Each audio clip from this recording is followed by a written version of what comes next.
Assalamualaikum warahmatullahi wabarakatuh. Perkenalkan, nama saya Razia Nurhaidah, lokal D1 Akuntansi dengan NPM 2040403023. Saya akan menjelaskan materi tentang distribusi dan promosi. Distribusi dan promosi.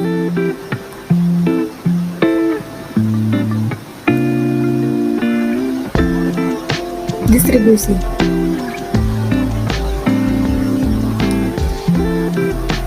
Pengertian distribusi. Distribusi adalah proses penyampaian produk dari produsen sampai ke konsumen akhir.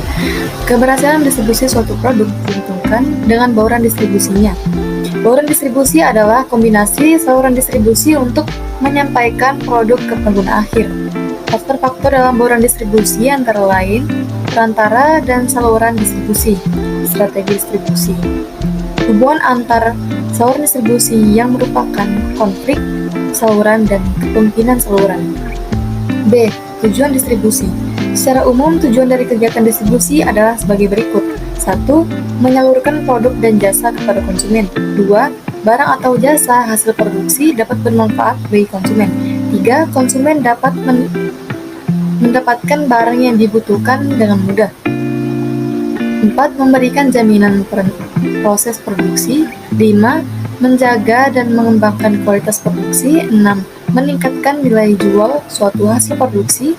7. Menjaga kestabilan ekonomi. Jenis-jenis distribusi. 1. Distribusi secara langsung. 2. Distribusi secara tidak langsung. 3. Distribusi secara intensif. 4. Distribusi secara eksklusif. 5. Distribusi secara selektif. Berikut penjelasannya. Distribusi secara langsung, yaitu distribusi jenis ini dapat dikatakan bahwa suatu kegiatan menyalurkan atau mengirimkan barang dan jasa langsung dilakukan oleh produsen atau perusahaan. Dan kata lain, perusahaan tidak menggunakan pihak ketiga untuk mendistribusikan hasil produksinya kepada konsumen. Contoh kegiatan distribusi secara langsung adalah dilakukan dengan para produsen, seperti nelayan, petani, pedagang, dan lain-lain. Mereka selaku produsen akan menjual atau mendistribusikan hasil produksinya kepada konsumen. Lanjut, distribusi secara tidak langsung, yaitu kegiatan distribusi yang dilakukan oleh pihak ketiga, sehingga perusahaan tidak berkaitan secara langsung. Jenis distribusi ini bisa dilakukan dengan cara perorangan atau menggunakan perusahaan distributor. Contoh kegiatan distribusi secara tidak langsung adalah PT Pertamina menyalurkan gas LPG melalui agen-agen gas LPG. Lanjut, 3. Distribusi secara intensif adalah distribusi yang dilakukan untuk menyalurkan barang atau hasil produksi kepada retail. Setelah perusahaan menyalurkan hasil produksi pada retail, maka hasil produksi tersebut akan dijual kembali oleh retail tersebut. Contoh kegiatan distribusi jenis ini adalah barang dan jasa yang laris atau mudah dijual di pasaran. 4. Distribusi secara eksklusif adalah distribusi yang dilakukan untuk menjual atau menyalurkan barang sebesar-besarnya. Contoh kegiatan distribusi jenis ini bisa kita lihat pada distribusi handphone. Penjual produk akan menjalin kerjasama dan kesepakatan dengan pengecer, sehingga kedua belah pihak sama-sama mendapatkan keuntungan. Yang kelima, distribusi secara selektif adalah kegiatan distribusi yang dijadikan sebagai solusi agar barang dapat disalurkan dengan baik. Contoh kegiatan distribusi jenis ini sering dilakukan oleh para produsen pakaian yang cukup terkenal atau pakaian branded. Pakaian branded itu biasanya akan disalurkan pada daerah yang memiliki toko eksklusif saja. D. Saluran distribusi. Saluran distribusi adalah saluran yang dilalui produk dari mulai produsen hingga konsumen akhir. Saluran distribusi yang digunakan produk dari produsen ke konsumen bermacam-macam, dapat berupa saluran langsung atau direct channel yang dilakukan tanpa adanya perantara, melalui pedagang grosir, agen atau broker, dan pengecer atau retailer. Menurut bentuk anggota yang berpartisipasi dalam penyampaian produk, saluran distribusi terbagi menjadi 8 jenis, yaitu saluran distribusi langsung produk konsumsi, saluran distribusi eceran produk konsumsi, saluran distribusi grosis, grosir produk konsumsi, saluran distribusi melalui agen penjual atau broker, saluran distribusi melalui agen ke konsumen atau perusahaan bisnis, saluran distribusi langsung produk bisnis, saluran distribusi produk industri, saluran distribusi grosir untuk pengencer bisnis. Faktor-faktor distribusi.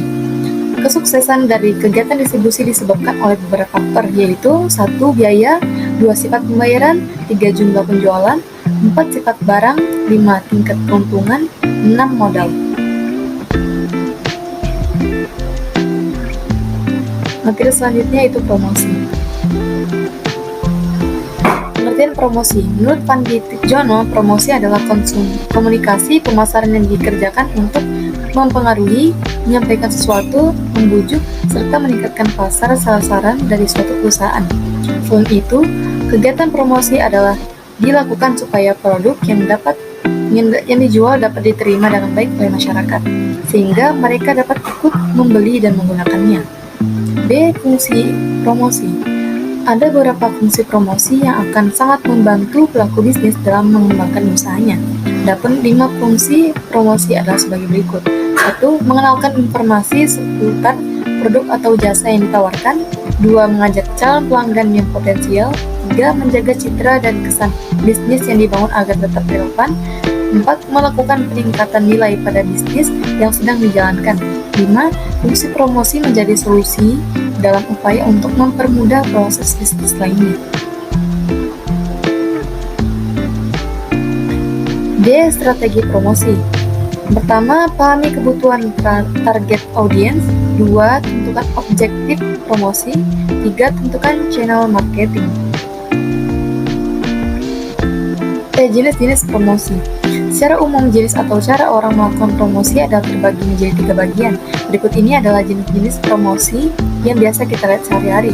1. Promosi secara fisik. Promosi secara fisik biasanya dilakukan fisik, misalnya promosi pada acara-acara tertentu atau event-event yang umumnya diadakan di suatu tempat, seperti pameran, bazar, festival, konser, dan lain-lain. Penjual atau pelaku usaha biasanya mendirikan stand atau booth, atau semacam tindak-tindak kecil yang digunakan untuk menampilkan dan memasarkan produk atau jasanya. 2. Promosi melalui media tradisional. Promosi melalui media tradisional berarti jenis promosi yang menggunakan media tradisional untuk melakukan promosi. Promosi jenis ini biasanya masih menggunakan media tradisional sebagai media untuk berjumpa dengan calon pelanggan. Media tradisional sendiri ada jenis, yaitu media cetak seperti koran, tabloid, buletin, majalah, dan lain-lain. 3. Promosi melalui media digital. Promosi produk yang menggunakan website disebut media internet atau digital. Promosi melalui media digital termasuk jenis promosi yang paling banyak digunakan. Jenis promosi melalui media digital berarti promosi untuk menggunakan media internet dan media sosial atau jejaring sosial sebagai tempat untuk menawarkan produk atau jasa. Promosi ini menjadi cara paling modern untuk melakukan promosi karena memiliki jangkauan yang luas. Contoh-contoh promosi. Yang pertama kupon, yang kedua loyalty program, yang ketiga buy one get one free, yang keempat flash sale.